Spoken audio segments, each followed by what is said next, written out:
다시 회복시키시는 하나님이라고 하는 제목으로 말씀을 드리겠습니다. 다시 회복시키시는 하나님. 같이 제목을 읽습니다. 시작. 다시 회복시키시는 하나님.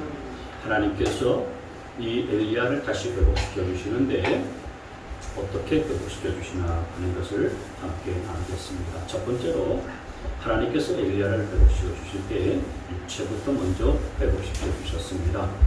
넘겨보세요. 또 계속 넘기세요. 육체를 회복시켜 주셨습니다. 엘리야가 육체가 너무 지치고 너무 힘들어하니까 하나님께서 그 육체가 좀 쉬게 그렇게 해주셨고 또 먹을 수 있도록 해주셨어요. 충분히 쉬고 충분히 먹고 육체를 회복시켜 주신 것을 먼저 하셨습니다. 5절 말씀을 한번 보시면 그런 다음에 그는 로뎀나무 아래에 누워서 잠이 들었는데 그때 한 천사가 일어나서 먹으라고 하면서 그를 깨웠다. 6절 말씀에 보면 엘리야가 깨어보니 그의 머리맡에는 뜨겁게 달군 돌에다가 구원의 과자와 물 한 병이 묶여 있었다. 그는 먹고 마신 뒤에 다시 잠이 들었다. 이 한마디로 말하면 잘 먹고 잘 자고 또 자다가 일어나서 또 먹고 또 자고 이렇게 하면서 하나님께서 육체를 회복시켜 주셨다는 거예요. 왜 하나님께서 이런 전망을 내리셨냐면 엘리야의 육체가 지금 너무 피곤한 상태 가운데 있었기 때문입니다. 이 엘리야가 얼마나 지치고 얼마나 피곤해 있었냐면은 이 앞장이 11장 18장 말씀에 보면은 갈멜산에서 거짓 선지자 850명과 자기 혼자 850대 1로 영적인 대결을 벌이거든요. 그 영적인 대결을 치르는 싸움이 얼마나 지치게 하고 얼마나 힘들게 하는지 알 수가 없어요. 그리고 그 다음에 이 거짓 선지자 850명을 기순 시내가로 데려가서 하나님의 말씀대로 모조리 다 처단을 해버려요. 물론 혼자 다 죽인 것은 아니지만은 다른 이스라엘 사람들과 함께 이 850명을 다 죽인 일을 하니 이게 육체적으로 얼마나 고된 일인지 알 수가 없습니다. 그리고 나서 또다시 갈멜산 꼭대기로 올라가서 하나님께 지금 하나님 3년 6개월 동안 이 땅에 비가 오지 아니하니까 비를 내려주십시오 라면서 기도해요. 근데 기도를 하는데 이렇게 에어컨 틀어놓고 시원한 데서 기도한 게 아니고 땅에 엎드려서 무릎 사이에 얼굴을 바꾸어서 기도하는데 한자락이 그렇게 기도해요. 여러분 기도하는 것도 육체적인 노동이에요. 얼마나 힘든지 알 수가 없습니다. 이 에너지가 많이 소모되는 일이거든요. 그러고 난 다음에 이스라엘의 악독한 이스라엘의 협박을 받아서 내가 너를 죽이고 말겠다 하는 이 아왕의 왕비였었던 이스라엘의 협박을 받고서요 도망가는데 어디로 도망가냐면은 부엘세바라는 곳으로 도망가요. 부엘세바는 이스라엘 가장 남쪽에 있는 지역이거든요. 우리나라로 말하면 저 전라도 해남 땅끝마을이라고 하는 그곳이 바로 부엘세바예요. 거기까지 또 이동하는 거예요. 그러니까 지금 영적인 싸움도 계속 벌어지고 기도의 싸움도 계속 해야 되고 또 피신되고 도망도 가야 되고 그러니까 육체적으로 얼마나 피로가 쌓이고 누적되는지 알 수가 없는 겁니다. 지칠 대로 다 지쳐버리는 거예요. 그래서 하나님께서 이런 그 엘리야의 처지를 아셨던 거예요. 엘리야는 너무 지치고 지쳐서요. 오늘 본문 말씀에 보면 광야로 가서 한 로뎀나무 아래 가지고 그 나무 그늘 아래에서 하나님께 간청하면서 하소연하면서 기도해요. 하나님 이렇게 될 바에는 차라리 제가 저를 데려갔어요. 제가 죽는 게 더 좋겠습니다. 너무 힘드니까 하나님 앞에 그렇게 하소연하면서 기도를 하는 거예요. 그래서 하나님이 이런 엘리야의 육체의 그런 피곤과 그리고 육체에 지친 것들을 아시고서 엘리야에게 필요한 것은 육체적으로 잘 먹고 잘 쉬게 하는 것이 먼저다. 그래서 하나님께서 이렇게 천사를 보내서 먹을 것 주고 또 잠자게 하고 쉬게 만들어 주십니다.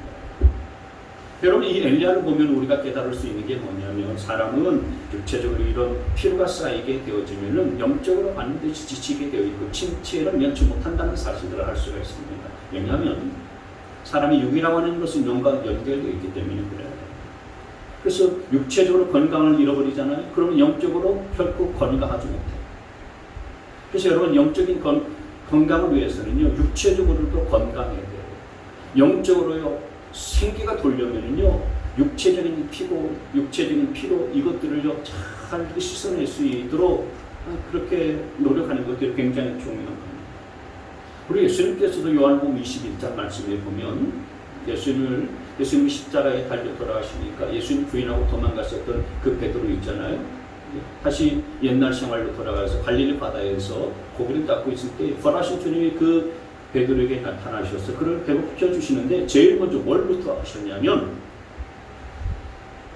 아침 밥상을 딱 차려놓고 밤새도록 고기 잡은 그 베드로에게 와서 조반을 먹어라. 그렇게 하면서 베드로를 회복시키시는 일들을 하셨어요. 그러니까 밥 먹고 해라.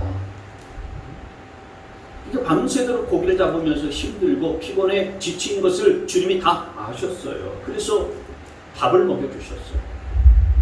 그러니까 주님께서는 육체의 회복이 얼마나 중요한가 하는 것을 아셨던 거죠. 여러분 이런 이야기가 있어요.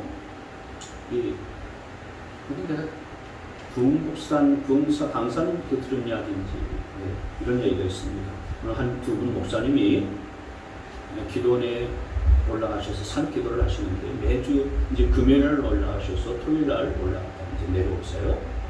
근데 이제 한 목사님은 그냥 기도원에 올라가시면 숙소에 짐을 딱 풀고 그때부터 기도는 안 하시고 주무시기만 하시는 거예요. 올라가셔서 주무시고 잘 먹고 기도는 안 하시고 푹 주무시고요. 또 한 목사님은 산에 올라가셔서 금식기도 하시고 통성기도 부르짖어서 하시고 또 철학기도 하시면서 그 다음날 기도도 안 하시고 푹 주무신 그 목사님하고 이제 내려올 때 또 같이 내려오셔요.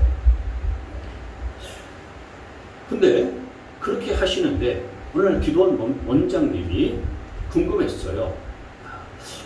어떤 그 목사님의 교회가 성장하고 부흥하나 궁금했어요. 여러분 상식적으로 생각하면 어떤 그 목사님의 교회가 성장하겠습니까? 열심히 그냥 산에 올라가서 부르짖어서 기도하고 통성하고 철야기도 한 사람, 철야한 그 목사님의 교회가 더 부흥될 것 같잖아요. 그래서 이 원장님이, 기도원 원장님이 궁금했었는데요. 그 열심히 그냥 금식기도 하고 철야기도 하면서 밤새도 금요일 밤에 기도하고 토요일날 내려가셨던 이 목사님의 교회는 잘 부흥하지 않고 기도원에서 편히 잘 쉬다가 잘 먹고 잠만 푹 주무시다가 토요일날 내려가신 이 목사님의 교회가 더 부흥하더래요. 그래서 이게 참 신기하다. 왜 그럴까 싶었는데 기도원에 올라가 가지고요 정말 밤새도록 기도하고 금식하면서 기도했었던 목사님은요 은혜가 충만하지 않겠어요? 그러니까 강단에 딱 서니까요 목소리부터 강해지시고 세지시고요 아주 그냥 도끼가 있는 거예요. 그러니까 당신은 열심히 철야 기도하고 설교 준비하고 강단에 설교를 하시는데 성도들이 피곤해서 좋은 걸 못 보시는 거예요. 근데 기도원에 올라가서 푹 주무시고 쉬시다가 토요일날 이제 설교 준비하시고 강단에 서시는 이 목사님은 얼굴이 환하게 막 빛나는 거예요. 기름기가 뭐냐면 뚜렷하게 막 빛나고요. 본인도 푹 주무시다가 내려왔으니까 예배 시간대에 조시는 성도들한테 뭐라고 얘기를 안 하는 거예요. 왜냐하면 자기가 더 많이 잤으니까. 그러니까 그냥 주무셔도요 별로 상관하지 않으니까 그냥 웃어 넘어가고 그러니까 이 목사님의 교회가 더 부흥하고 더 성장하더라는 겁니다. 저는 어떻게 하면 좋을까요? 여러분 이게 무슨 얘기냐면 엘리야가 얼마나 그렇게 지쳐있고 피곤했냐. 그 엘리야가 그렇게 육신적으로 피곤하고 지쳐있을 때에 주님께서 그의 지친 육체를 먼저 쉬게 해주고 잠자게 해주고 또 먹게 해주면서 그를 회복시켜 주시는 이것이 정말 어떤 것보다도 중요하다라고 하는 거예요. 여러분 사단이 우리의 신앙을 무너뜨리는 여러 가지 방법 중에 한 가지 방법이 뭐냐면 육체의 건강을 무너뜨리는 거예요. 그래서 육체의 건강을 무너뜨리기 위해서 무리하게 일을 하게 만들어요. 여러분 갈라디아서 5장 말씀을 보면 성경의 9가지 열매 가운데 제일 마지막의 열매가 뭐냐면 절제의 열매잖아요. 그러니까 절제하지 못하게 하는 거예요. 무리하게 막 일을 지키는 거예요. 그래서 무리하게 일하면서 쉬어야 될 밤 시간에도 쉬지 못하게 만들고, 그래 낮에 그냥 피곤해 쪄들게 만들고요. 그러면서 건강을 무너뜨리고 건강을 넘어뜨리게 쓰러뜨리게 만드는 거죠. 그러다 보니까 쉴 시간에 제대로 쉬지 못하니까 과부하가 걸려버리는 거예요. 그러니 머릿속에는요 막 그냥 근심 걱정을 가득 차고, 일을 하면서도 어떻게 해야 되나, 이렇게 해야 되나 저렇게 해야 되나 막 고민도 생기고, 그리고 염려태산인 것입니다. 잠도 잘 안 오는 거죠. 그래서 여러분 우리가 성령의 열매를 맺어야 될 9가지 열매 다 맺어야 되지만 가장 중요한 것 가운데 하나는 절제의 열매를 맺는 거예요. 무슨 일을 하거나 또 아니면 공부를 하면서도 밤이 되면 꼭 쉬어줘야 되고요. 할 일이 많이 있어도 주일이 되면 다 손을 놓고서 또 하나님 나와서 예배 드리면서 영혼의 쉼을 얻고 우리의 몸도 좀 쉼을 얻도록 하는 것, 이게 굉장히 중요한 것입니다. 그리고 여러분 이 무더운 여름에 가만히 있어도 땀이 줄줄 나고요, 그 진액이 빠지지 않습니까? 그러니까 참 주님께서 천사를 보내서 먹을 것을 엘리야에게 주어서 육체를 회복시켜 주셨던 것처럼 천사가 보내주시면 감사하지만 그러지 않을지라도 여러분 인색하게 그렇게 하지 말고 맛있는 거 사서 먹고 육체를 회복할 수 있게 되어지기를 바랍니다. 건강이 중요한 거예요. 육체의 건강을 잃어버리고 놓쳐버리면 영적으로도 피폐해져가고 말라간다니까요. 그러니까 여러분을 위해서 돈 쓰고 맛있는 거 먹는 거 인색하게 여기지 마시고, 오늘도 예배 마치고 오늘 뭐 맛있는 거 주시는지 모르겠습니다만 좀 정신이 좀 부실하다 싶으면은 저 일산에 가셔서 일산 갈비명가에 가서 갈비탕도 드시고 고기도 구워 드시면서 육체를 회복하고 육체의 건강을 얻으셔야 됩니다. 예배 시간에 졸리시면 주무세요. 저도 아까 그 목사님처럼 뭐라고 말씀 안 드릴 테니까 그냥 졸리면 주무시고 피곤하시면 주무셔도 상관없습니다. 어쨌든 하나님께서는 우리를 다시 회복시켜 주시기를 원하시는데 육체를 회복시켜 주시는 분이라는 사실들을 믿으시기를 바랍니다.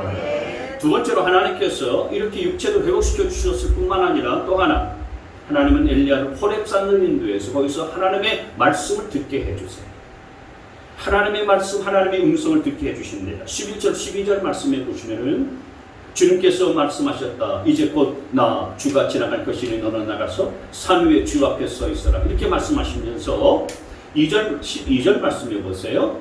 그 바람이 지나가고 난 뒤에 지진이 일어났지만 그 지진 속에서도 주님이 계시지 않았다.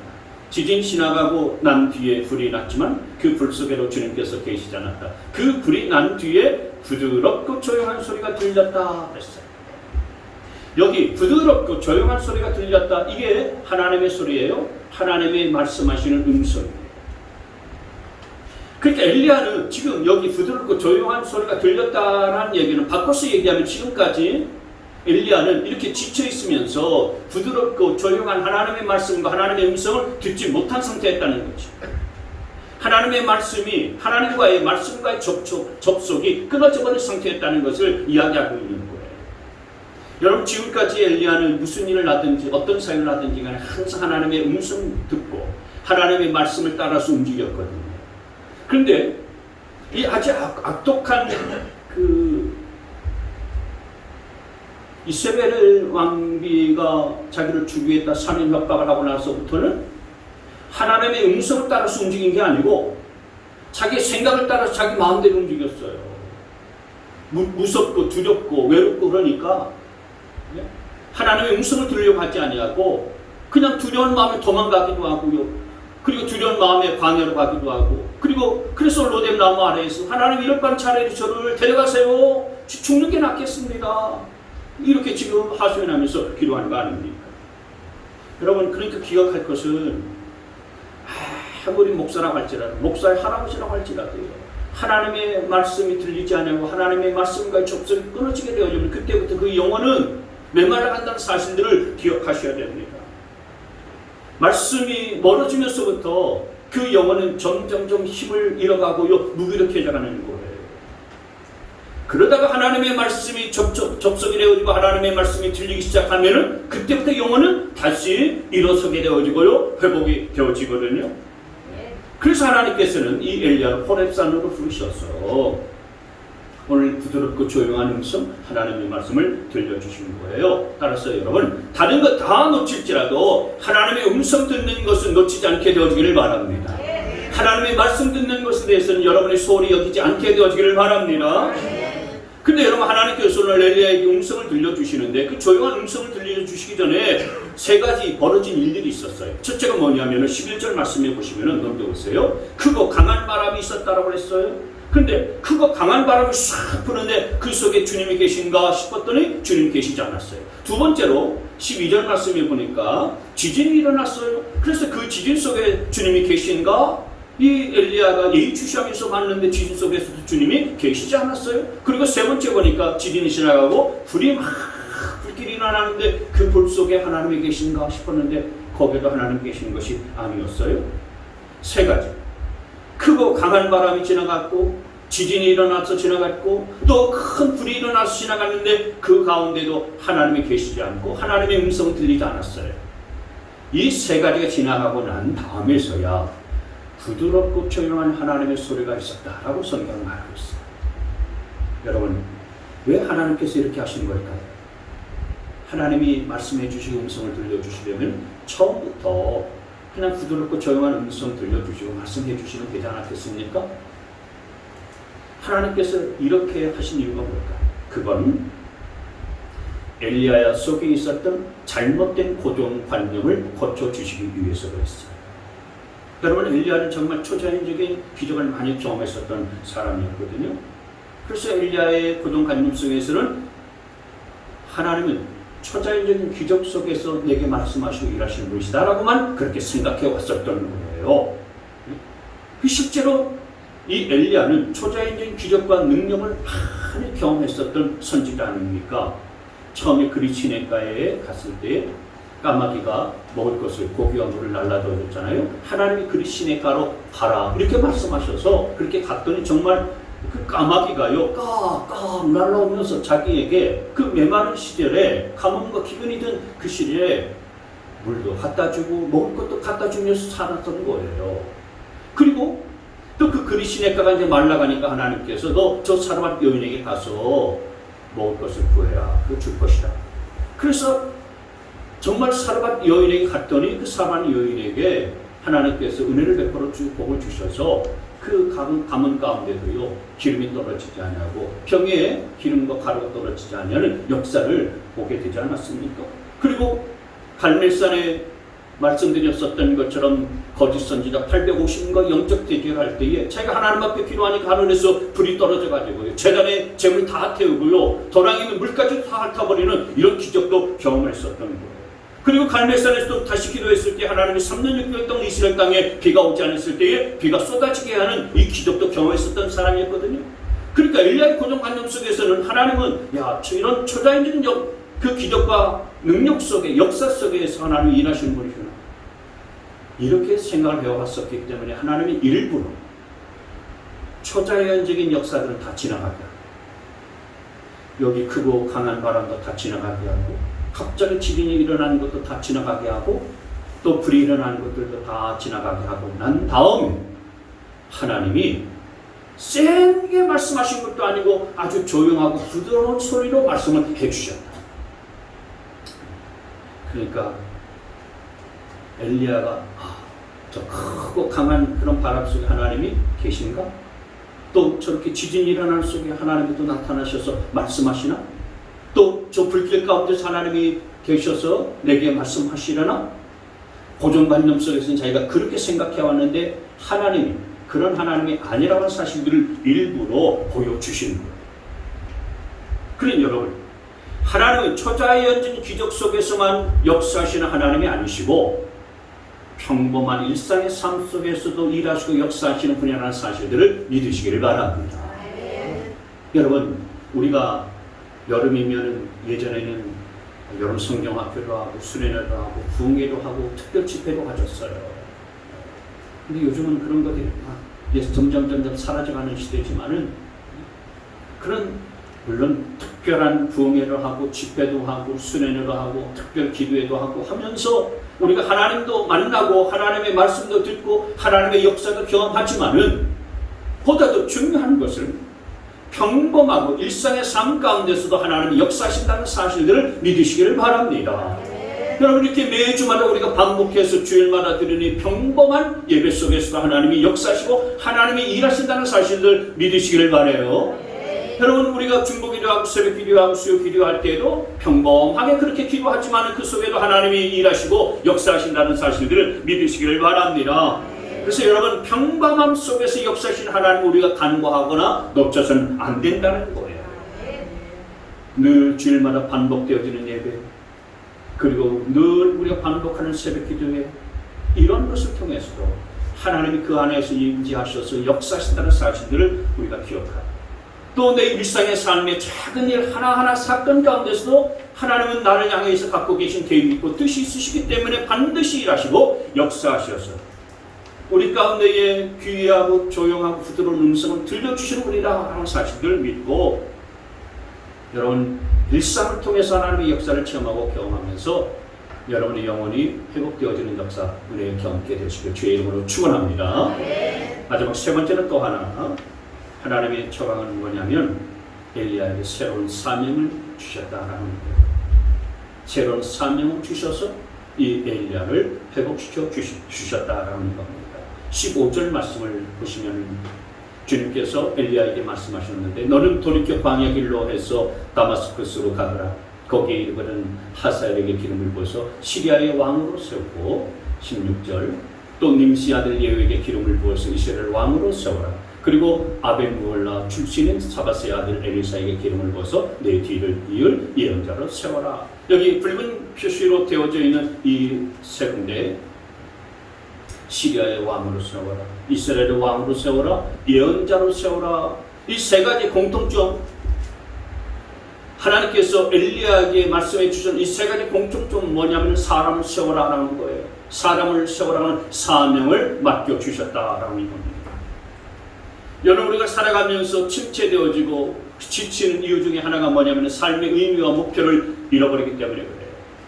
내가 왜 여기서 이 일을 해야 되나? 내가 왜 이렇게 살아야 되나? 이 삶의 의미를 깨닫지 못하면 사는 것이 재미가 없어요.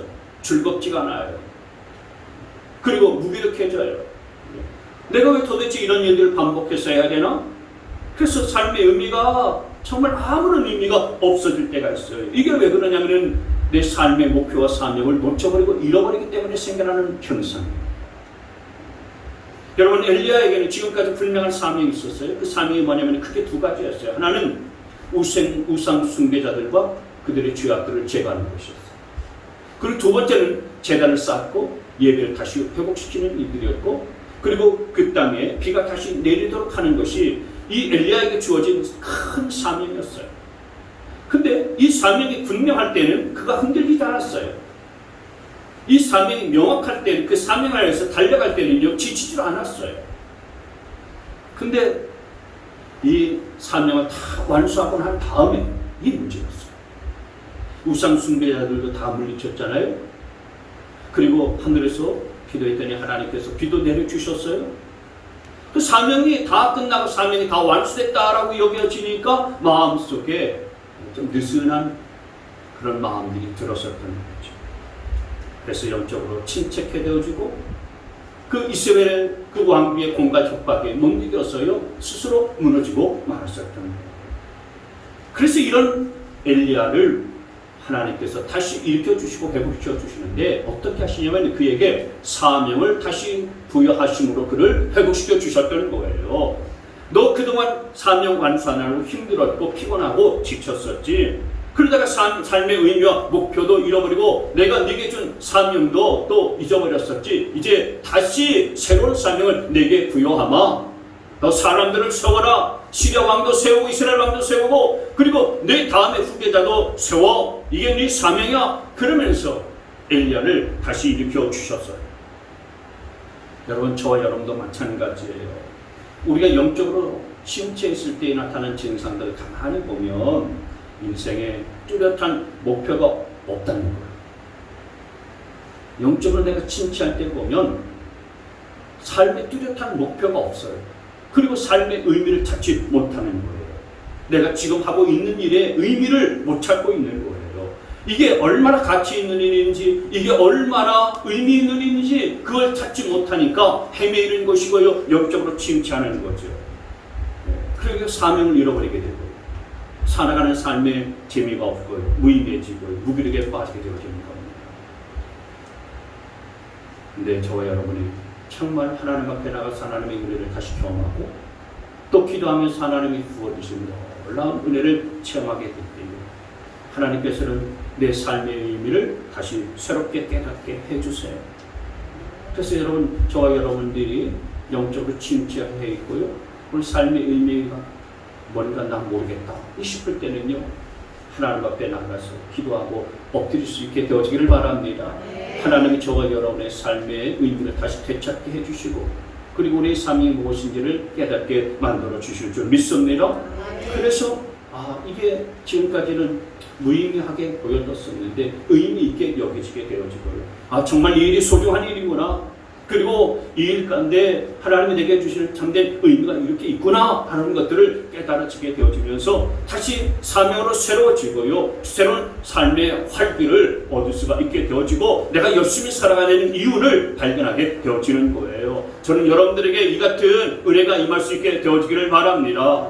내 삶의 의미가 하나님의 은혜에서 새롭게 발견케 되어지고 깨달아질 수 있게 되어지기를 바랍니다. 내 인생의 목표가 다시 세워질 수 있는 은혜가 여러분 가운데에 임할 수 있게 되어지기를 바랍니다. 그래서 내가 오늘 뭐 때문에 살아야 되고 무엇을 위해서 살아야 되고 그리고 내게 주어진 환경과 일이 내게 어떤 의미가 있는가 하나님의 은혜로 발견하고 깨달아서 여러분이 확실한 사명을 갖고 살아갈 수 있게 되시기를 주님의 이름으로 축원합니다. 여러분, 오늘 이 엘리야는 능력 있는 선지자였죠. 그도 연약한 인간이었기 때문에 피곤했고 지쳤고 쓰러졌고 그리고 영적으로 침체되는 순간이 있었어요. 하나님, 차라리 저를 데려가 주세요. 여러분, 이게 얼마나 침체되어 이렇게 말할 정도였겠습니까? 그러나 여러분, 우리에게 소망이 있는 것은 우리가 쓰러지고 넘어져도 소망이 있는 것은 우리를 다시 일으켜주시고 회복시켜주신 하나님의 은혜의 손길이 있기 때문에 하는 사실들을 믿으시기를 바랍니다.